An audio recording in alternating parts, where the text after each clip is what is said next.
Hello students, welcome to EPG Part Shala. My name is Anish Salat and I am working as Assistant Professor in University Institute of Hotel and Tourism Management, Punjab University, Chandigarh. Today we are going to learn the module Handicrafts and Textiles, Souvenir Industry, Craft, Metals from the Paper, Special Interest, Tourism. Let us begin. Handicrafts are an amalgamation of all the things that are crafted by man's hands.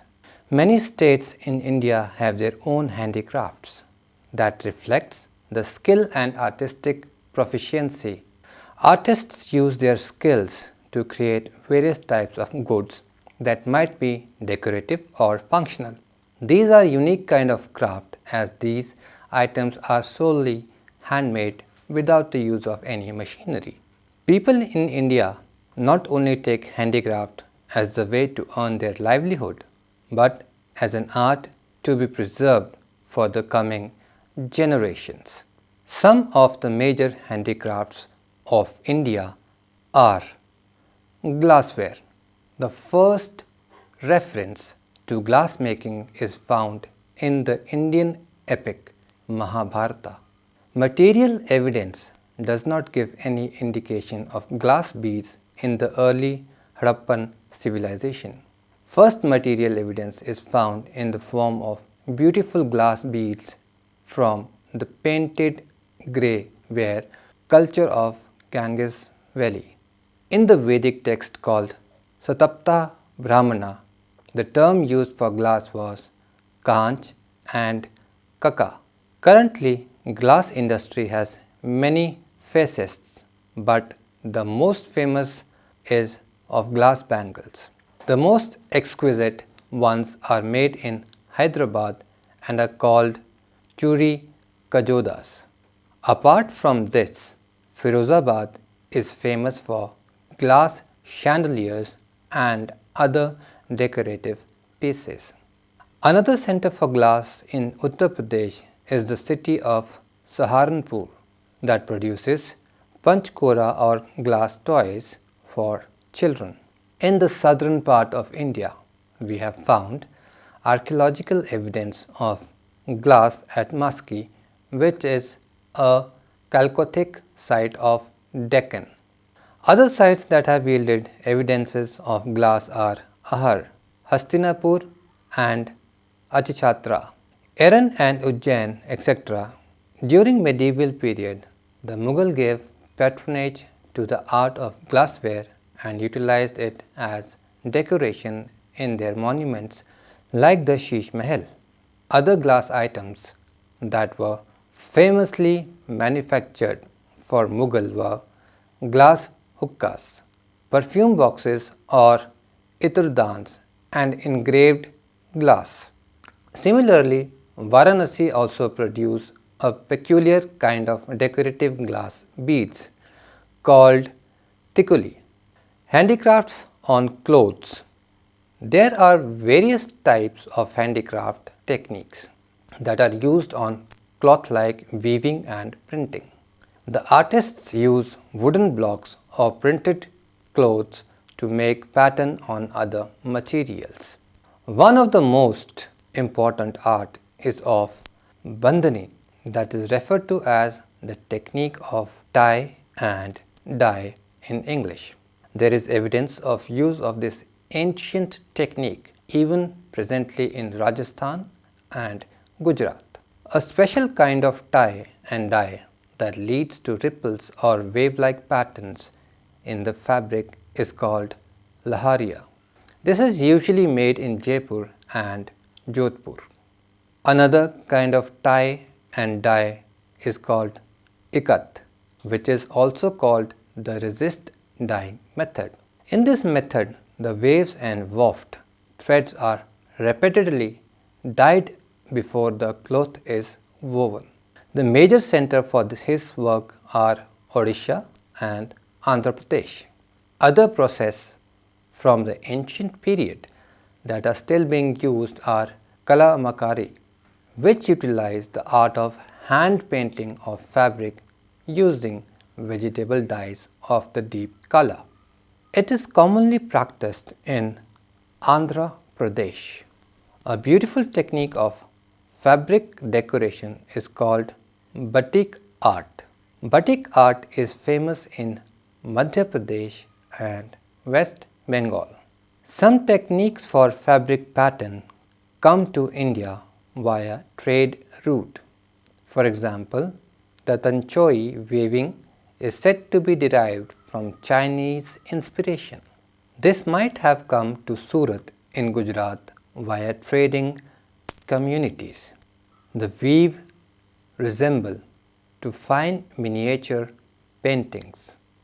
Another ancient art is of Jamdani that weaves Muslim with opaque pattern on a transparent background in different styles such as Butidar, Panazara, Pulwari, Toradar and Jhalar. Ivory crafting.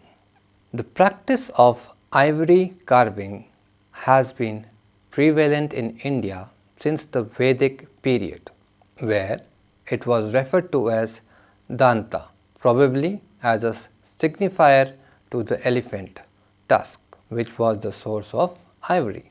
Recent excavations have shown that during the Harappan period, ivory and objects made of ivory like ivory dyes, etc., were exported from India to Turkmenistan, Afghanistan and parts of Persian Gulf. We find an inscription from Sanchi that dates back to 2 BC. It mentions the guild of ivory workers hailing from Vidisha and carved sculptures in Sanchi Stupa. Apart from these literary references, we have found archaeological remains of an ivory comb from Taxila, which shows that ivory were in voyage even in 2 AD. The traditional center for the carving of ivory are Delhi, Jaipur and parts of West Bengal. They have produced beautiful objects of art, caskets, palanquin and famous Ambari Hathi. Other specialist areas are Kerala, well known for painting on ivory, Jodhpur. The bangles in Jodhpur are made of ivory. Jaipur is famous for its ivory jail work. Terracotta craft.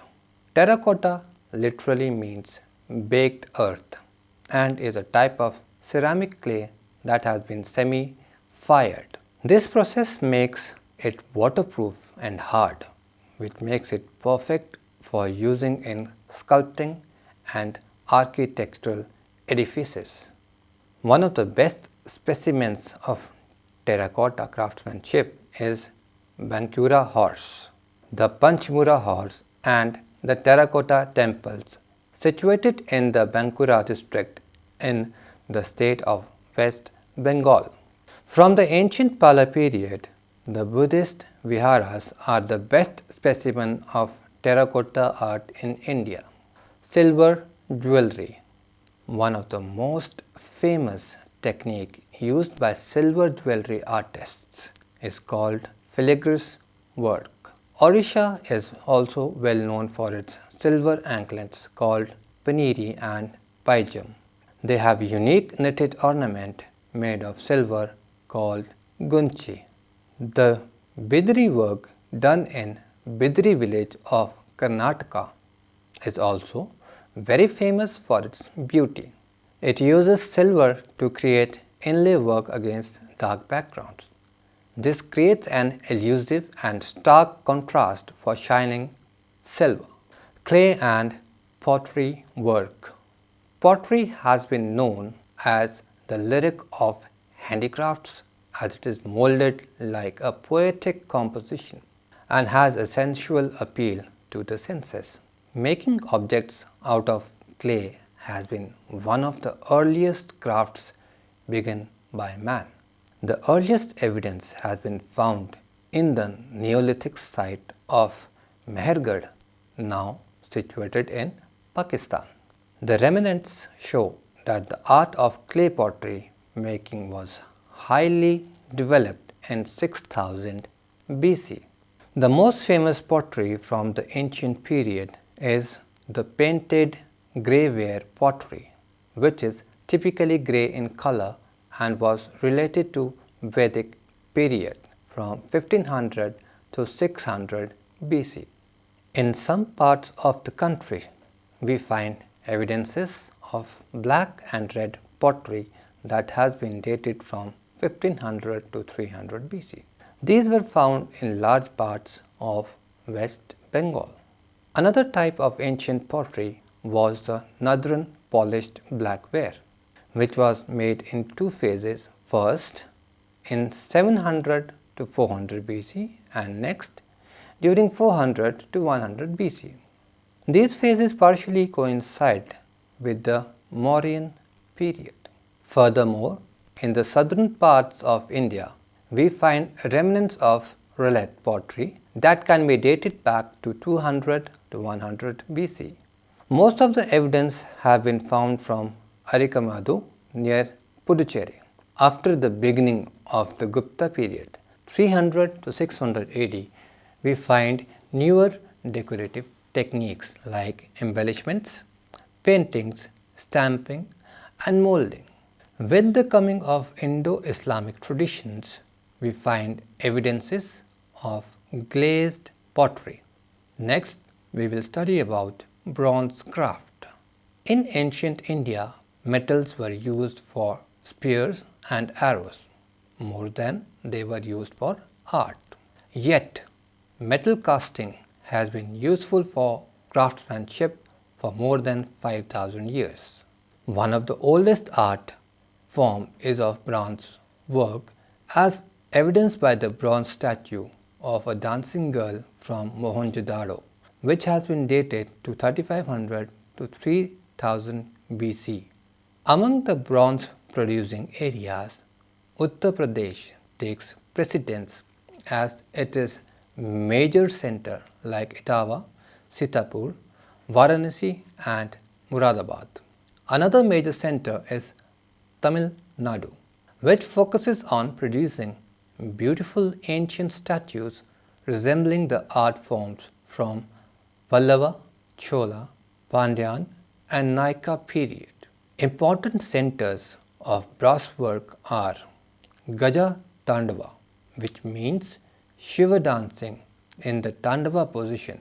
It comes from Kerala. Rare Jain imagery and icons reflects the need of ancient Jain pilgrim centers in Karnataka. Dokra castings are used for ornaments made of brass. It is popular in Odisha and West Bengal. Phaldar lamps, these are made from copper and brass in different style and shapes. They come from Jaipur and different parts of Uttar Pradesh.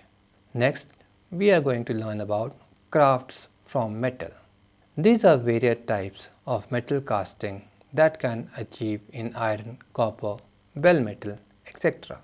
Creating ornamentation on metal using techniques like engraving, embossing and demassing makes these crafts unique. One of the most famous technique is Marodi work of Rajasthan, which uses metal to create etching on the base metal and fill the gaps with resin. Most of the major crafts use technique like embossing or repousse that creates a raised design in relief. Other crafts use the techniques of engraving, which is created by scratching the cutting lines into the other metal. Most of the metal work is used for making pots and pans like the badla, which are semicircular or rounded pots made in Marwar in Rajasthan by using zinc. Another amazing technique of using fine copper or brass wires to create patterns in finely chiseled grooves in metallic base. This technique is called Tarkashi, Rajasthani artists have also perfected the technique of koftagiri or damascening that involves inlaying a light metal on dark side. Artists in Jaipur and Alwar usually make it. The next component is leather work.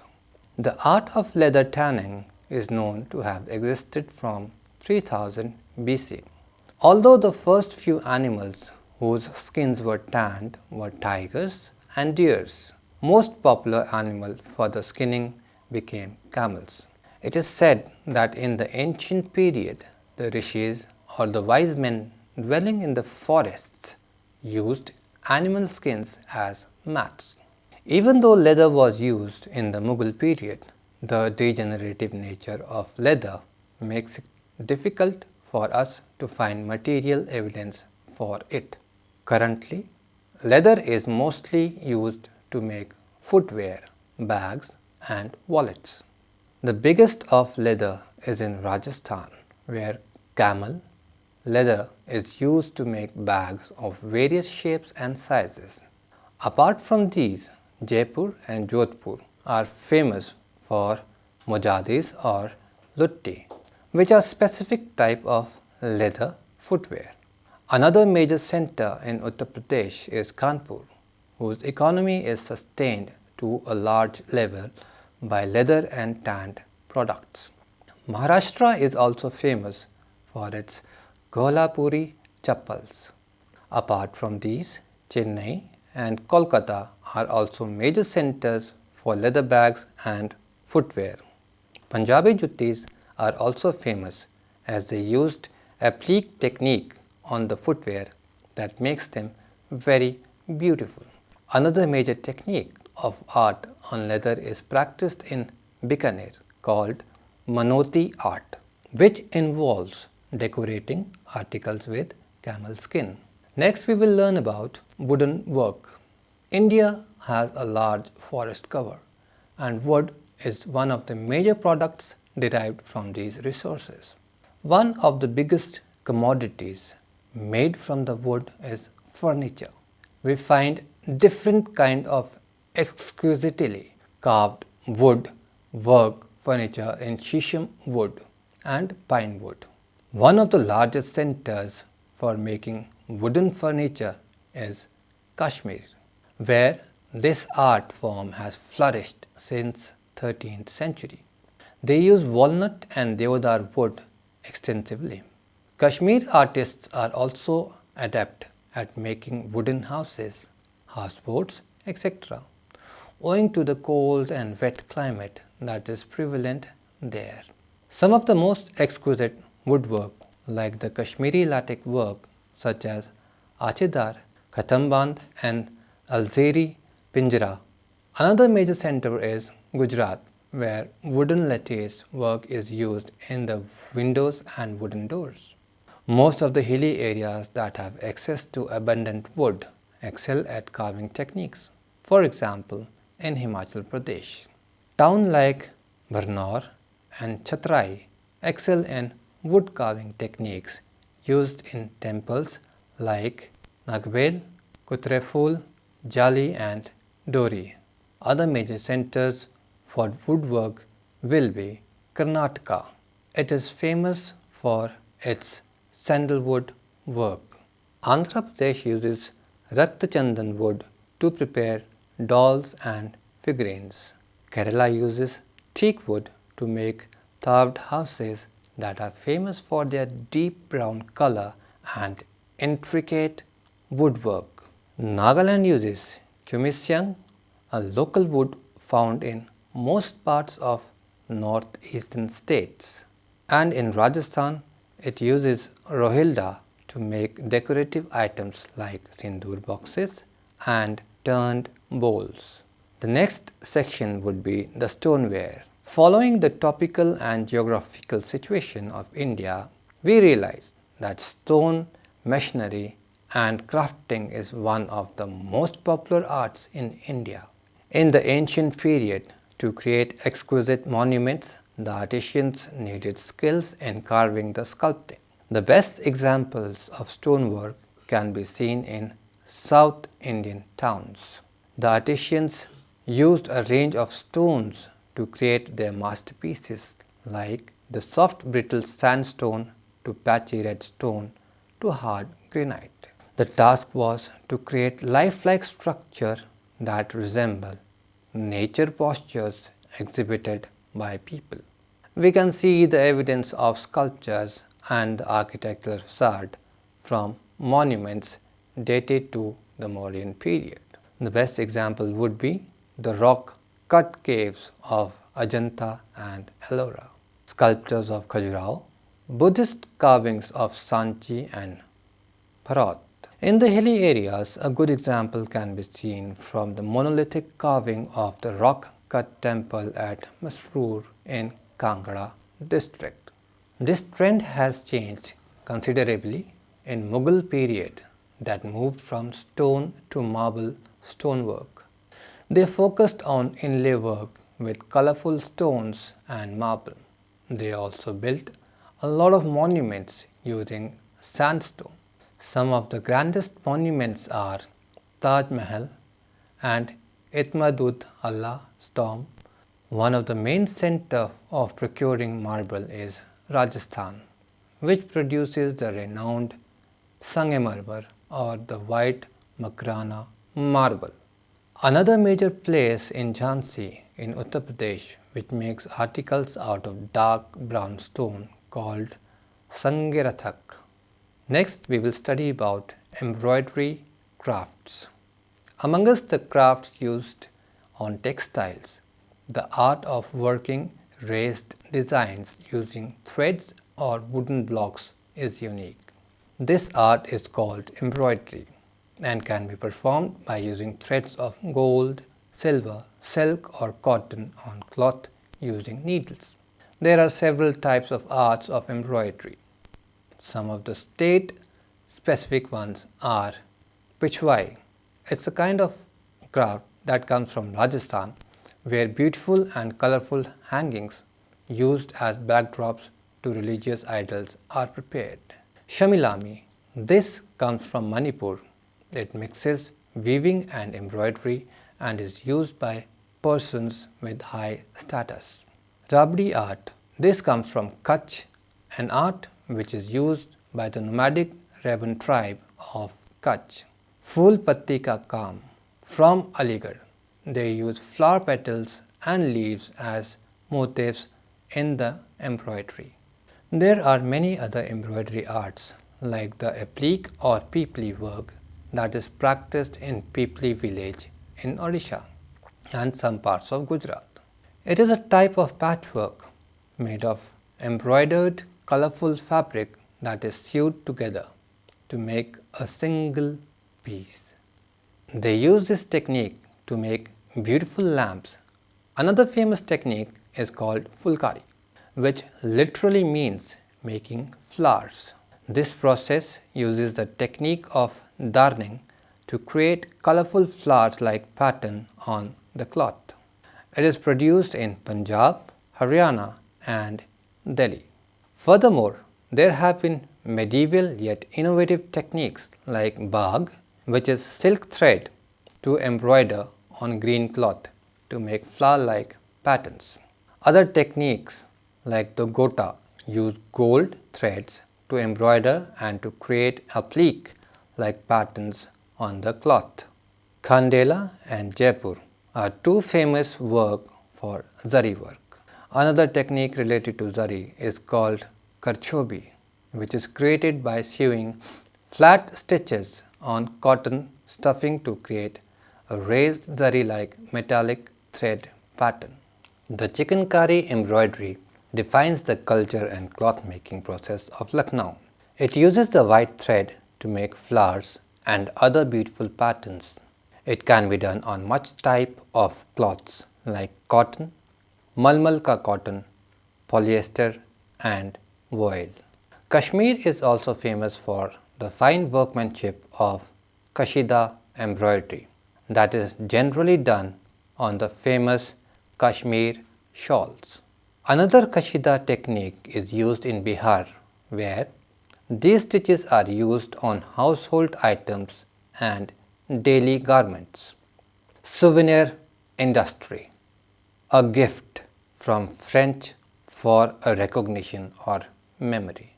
Token, memento or token of remembrance is a protest a man procures for the recollections the proprietor partners with it. A gift can be any protest that can be gathered or obtained and transported home by the voyager as a keepsake of a visit. While there is no set, least or most extreme cost that one is required to stick to when obtaining a trinket, manners would propose to keep it inside a money-related sum that the recipient would not feel awkward with when exhibited the gift. The question itself may have inborn esteem or essentially be an image of past understanding. Without the proprietor's info, the typical importance is undetectable and can't be articulated. According to the second set of findings from the Holiday Inn Souvenir Study, 70% of respondents feel that souvenirs are an important part of the holiday experience, and only 20% of travelers return home empty-handed. Almost half of the respondents attributed this to the desire of bringing part of the holiday home, though only 1 in 10 respondents are souvenir hobbyists. It was also found that younger travelers are more likely to place importance in buying souvenirs as compared to older travelers. In the end, I would like to summarize that art and craft have played an important role in the tourism industry. They have contributed to building of nation's economy, and they are small souvenirs which the tourists take back home as gifts and memories. Being a versatile country, different states have different set of specialities in making their own art and craft, and tourists sometimes specially visit these places to understand the cultural heritage attached to these art and craft. Therefore, people in India not only take handicraft as the way to earn their livelihood, but as an art to be preserved for the upcoming generations. Thank you.